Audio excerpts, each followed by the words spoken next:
धर्म में अंतिम संस्कार से जुड़ी कई मान्यताएं हैं जिसके बारे में अधिकतर लोग नहीं जानते और उन्हीं मान्यताओं में से एक है कि जब भी किसी की मृत्यु हो जाए तो परिवार की महिलाओं को अंतिम संस्कार के लिए शमशान घाट नहीं जाना चाहिए।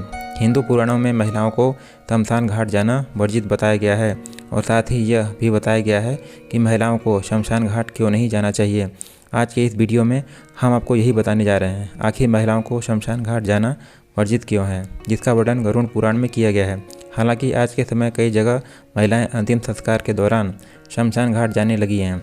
ऐसे में हर हिंदू के लिए यह जानना आवश्यक हो जाता है कि पुराणों में इसे वर्जित क्यों माना गया है और इसके पीछे का कारण क्या है। तो चलिए अब बिना किसी देरी के आइए जानते हैं इन कारणों के बारे में आज की इस खास वीडियो में। नमस्कार दोस्तों, PPS नॉलेज में आपका एक बार फिर से स्वागत है। गरुड़ पुराण में वर्णित कथा के अनुसार महिलाओं को पुरुषों की अपेक्षा कमज़ोर दिल का माना जाता है और ऐसी मान्यता है कि मृत शरीर को अग्निदाह देते समय कोई रोता है तब उस व्यक्ति की आत्मा को शांति नहीं मिलती और महिलाओं को सब जलते समय देखना और रोए बिना रुक जाना असंभव सा लगता है। इसीलिए महिलाओं को ले जाना वर्जित है। शमशान घाट में ऐसी और भी चीज़ें हैं जिसको देखना महिलाओं और बच्चों को उचित नहीं है। जैसे शव को जलाने से पूर्व उसके कपाल पर डंडे से मारा जाता है, जो कि परंपरा है, लेकिन महिलाओं और बच्चों को दृश्य देखना उनको मानसिक स्तर पर भी प्रभावित कर सकता है और बहुत बार शव जलते समय अकड़ते हुए आवाज़ करता है, जो कि महिलाओं और बच्चों को डरा भी सकता है। इसलिए उन्हें इस प्रक्रिया से दूर रखा जाना उचित समझा गया है। प्रत्येक धर्म की अपनी अलग अलग संस्कृति और मान्यताएं होती हैं। इसी तरह हमारे हिंदू धर्म में भी कुछ और ऐसी मान्यताएं हैं महिलाओं के शमशान न जाने को लेकर प्रचलित हैं, जिसके बारे में जानने के लिए बने रहिए मेरे वीडियो के अंत तक। गरुड़ पुराण में वर्णित मान्यताओं में से एक मान्यता यह भी है कि शव को ले जाने के बाद घर को धार्मिक रूप से पवित्र और शुद्ध बनाया जाना बहुत आवश्यक है। इसके लिए किसी का घर पर रहकर इस कार्य को पूर्ण विधि विधान से करना अनिवार्य है। यह जिम्मेदारी महिलाएं अच्छे से निभा सकती हैं।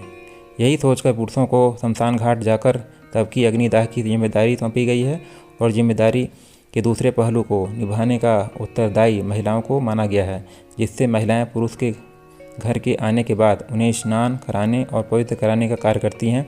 इसके पीछे का एक दूसरा कारण यह भी है कि जब शव जलाया जाता है तब वातावरण में कीटाणु फैल जाते हैं, जो कि शरीर के कोमल भागों में चिपककर बीमारी का कारण बन सकते हैं। इसलिए घर में प्रवेश करने से पहले उनके शरीर पर चिपके उनके कीटाणु और उन नकारात्मक ऊर्जा को घर के बाहर ही छोड़ने के लिए ऐसा किया जाता है। शुद्धि के बाद ही उन्हें घर में प्रवेश करने की अनुमति होती है। यदि ऐसा नहीं किया जाता तो इसे अशुभ और नकारात्मक ऊर्जा का प्रवेश माना जाता है। आइए जानते हैं कुछ और धार्मिक ग्रंथों और हिंदू धर्म पर आधारित कारणों के बारे में, जिसे जानना आपके लिए आवश्यक है। यदि आप भूत प्रेतों में विश्वास करते हैं तो आप इस कारण को ज़्यादा अच्छे से समझ पाएंगे। ऐसा कहा जाता है कि शमशान घाट में बुरी आत्माओं का वास होता है, जो कि पुरुषों की अपेक्षा महिलाओं की तरफ ज़्यादा आकर्षित होते हैं और ख़ासकर कुंवारी महिलाओं की तरफ माना जाता है कि भूत प्रेत अपना प्रभाव कुंवारी महिलाओं पर ज़्यादा डालते हैं और उन्हें अपने वश में कर उनके शरीर में प्रवेश कर लेते हैं। भूत प्रेत के इस भयावह प्रभाव से बचाने के लिए महिलाओं को शमशान घाट ले जाने से डरा जाता है। हिंदू धर्म की संस्कृति के अनुसार ये भी कहा जाता है कि जो भी परिवार का सदस्य शमशान घाट जाकर अंतिम संस्कार की प्रक्रिया में शामिल होता है, उसके लिए अपना सिर मुंडवाना अनिवार्य हो जाता है, चाहे वो स्त्री हो या पुरुष। उसके लिए परंपरा का पालन करना जरूरी है। इस परंपरा को ध्यान में रखते हुए वह महिलाओं को शमशान घाट नहीं दिया जाता है, क्योंकि किसी भी स्त्री के लिए पूर्ण रूप से अपने बालों को मुंडवाना संभव नहीं।